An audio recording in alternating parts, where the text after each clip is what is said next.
The New York Rangers ended their losing streak on Sunday, but now they're in a dogfight for the top spot in the Metropolitan Division. John Chick of Locked On New York Rangers joins us to discuss that and what this team may end up doing at the trade deadline. We've got all that and more on today's Locked On NHL podcast. You're Locked On NHL, your daily podcast on the National Hockey League. Part of the Locked On Podcast Network, your team every day.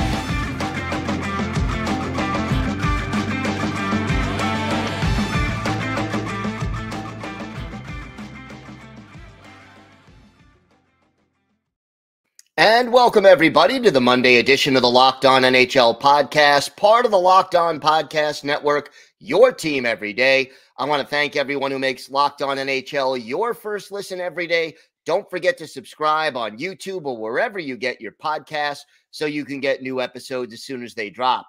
Today's episode is brought to you by FanDuel. Make every moment more. Right now, new customers get $150 in bonus bets guaranteed when you place a $5 bet. Visit FanDuel.com/LockedOn to get started. It's my pleasure to welcome back to the show the host of Locked On New York Rangers, John Chick. And John, big win for the Rangers on Sunday, getting off the schneid, ending the losing streak. How important was this victory for the Rangers? It was a big one. I'd say it's right up there with probably their biggest wins so far this season, because up until recently, they hadn't really faced any adversity for the most part this season. Prior to this 4-game skid that they just thankfully ended a little bit earlier today, their longest losing streak of the entire season was 2 games, and that had only happened once. I mean, that's how good they've been. That's how consistent they've been. That's how well they've done at responding to losses in the past. But, you play 82 games. I don't think there are too many teams that can get through a season without going through at least 1 or 2 rough patches here and there where things just aren't really clicking, and that was the case for the Rangers. But thankfully, they were able to grind one out today. And as much as I would like to see them just beat the Capitals 5-0, earlier today, I almost feel like a win like this, where you really have to fight for it, you really have to battle, you have to hang on in the end. I think in some ways, maybe that can be more beneficial to the team going forward, that they really had to earn this. Wasn't perfect, but they found a way to get it done. Big game for Igor Shesterkin. And hopefully this is the beginning of the turnaround here, where they get back on track and start winning again. What wasn't clicking during this 4-game slump? It was a little bit of everything. I mean, Igor Shesterkin was not playing his best hockey at that time. He had gone through a stretch not too long before that where he won 5 in a row and only allowed 8 goals in that time, but then he kind of fell off again. He's been a little bit up and down so far this season. I think also something that's really hurt them is they've struggled mightily. I mean, it's kind of been on and off all season, but it's been really bad in this 4-game losing streak. They've struggled with defending the rush. It feels like there's certain games where they do everything but roll out the red carpet through the neutral zone for some of these teams. They just kind of zip right through. And it's just kind of hard to figure out because, Adam Fox missed some time earlier this season. And when he was gone, it really felt like the Ranger defensemen really played some great hockey. They all stepped up. It kind of like galvanized them. It was kind of a call to arms. And since Fox has been back, I'm not saying that that's why. I mean, obviously Adam Fox being back is a good thing, but I don't know. It just feels like maybe they've lost their edge a little bit, some of the other defensemen. And there's been too many times where teams are just getting through the neutral zone with no resistance and, scoring. And the other big thing I would say is that 5v5, the Rangers basically have one line that can do damage offensively, 5v5. And that's the Panarin, Trocheck, Lafreniere line. Mika and Kreider, they're together and they've had a lot of different right wingers with them this season, but they got hot for a while, but they haven't done enough 5v5. And the bottom 6, I mean, if they score a goal, you might want to play the lottery that day too, because it just doesn't happen very often right now. They're just not going to give you a lot of offense. Good defensive forwards, but not a lot of offense coming from those guys. Were you surprised that Igor Shesterkin was chosen as the Rangers AllStar Game representative? A little bit. I think the first thing when the news first broke, I think myself and a lot of Ranger fans had the same reaction: is how is Artemi Panarin not the Ranger All-Star, right?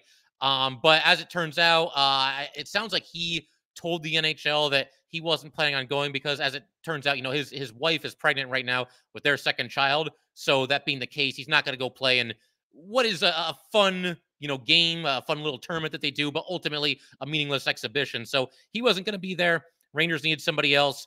They end up picking Igor Shesterkin. I think my personal choice would have probably been Vincent Trocheck. You can make some cases for some other guys as well. But Igor's got the reputation. He has played well at times this season. I was a little bit surprised, though. You could have made a case for a lot of different guys there. And do you think he's really close to being consistently back to the Igor Shesterkin we knew last year and for most of his NHL career? Yeah, I mean, overall, I do think he'll eventually get there, but, we are halfway through the season. There have certainly been ups and downs along the way. Obviously, he had an injury. I think that kind of tripped him up a little bit. These pro athletes and hockey players, they're such creatures of habit. And I think especially goalies, such a mentally and physically demanding position. And like I said, he had that stretch not too long ago where he went 5-0, only gave up the 8 goals in that time and was beating good teams, high-powered teams like Boston, Toronto. There was another good team in there, too, another really good team. It's kind of escaping me right now. But the bottom line, he's playing really well against some really elite teams. So he's got it in him. And I think eventually he'll get there. But you just hope that his best hockey, and that's not to say he's been bad this year, because that's not the case at all. But you just hope that his best hockey is still in front of him. And I think it is, based on what we've seen from Igor thus far in his NHL career. Now, all of a sudden, it's a battle. Carolina is right behind the New York Rangers. How do you think this team responds? Yeah, I mean, I don't think you want to get too caught up with looking at the standings every day. That's for us to do, right? Hopefully the players just go out there and they focus on winning and losing and doing what they can do to, control their own destiny. As far as, the divide between the Rangers and the Canes and even some other Metro teams closing, I'm not like shocked by it because, there's 82 games. It's a long season and this stuff is always going to fluctuate. I mean, yeah, the Rangers had a nice lead there, but to think that they were just going to, be in first place by 10 or more points the entire season, I don't think that was ever really going to happen. It's just too good of a division. There's too many good teams in it. It's too competitive of a league. Eventually, it's going to tighten up a little bit. But yeah, I mean, the Rangers obviously be nice to win the division and get home ice for at least a couple of rounds there. I think, this is kind of inevitable that eventually things would tighten up a little bit. And obviously the Rangers still in the driver's seat. They've got everything in front of them. And you hope that today was the beginning of a turnaround here. So the trade deadline is less than 2 months away. Obviously the Rangers are going to be gunning for a Stanley Cup and a long playoff run at the very least. What moves do you see them doing? What are they looking for come the trade deadline, and who may they trade away? So for the longest time, I felt that the Rangers' biggest need was right wing, and you could still make that argument that still could be the case. But you've had Lafreniere move from left wing to right wing this season, and he's playing the best that he's ever played since being in the NHL with the Rangers. So that's obviously been really nice to see. So that takes away the need at least a little bit, the fact that Lafreniere has done well over there. But as far as the Mika and Kreider line, and I touched on this a little bit earlier, it's been a revolving door this season on that line. You had Kakko there, you had Wheeler there. You had Brodzinski there, back to Wheeler, and now Kakko was back out there with them today. Will Cooley, even the game before, before Kakko got back, he got a game with them. So I would think maybe, a top-end right winger, if they can afford such a player and keep themselves underneath the salary cap, that's definitely an option. But I think the thing that might be an even bigger option, or bigger need, rather, is center, because Filip Chytil, it's so hard to know. I mean, he's had the concussions, and he's been out for so long. We don't know when he's going to come back, if he's going to come back, what's going to happen there. And right now, you still have a good 1-2 punch with Mika and Trocheck. But man, if anything happens to one of those two, now you've got like Bonino or like Goodrow or like Johnny Brodzinski centering a top 6 line. And that's not going to be an ideal situation. Nothing against those guys, but you want, a center with more offense. So looking at it that way, I just get the feeling that, they might make a run at a center. And it doesn't have to be a superstar player. Really, anybody that can give any kind of offense might help a little bit, center the third line.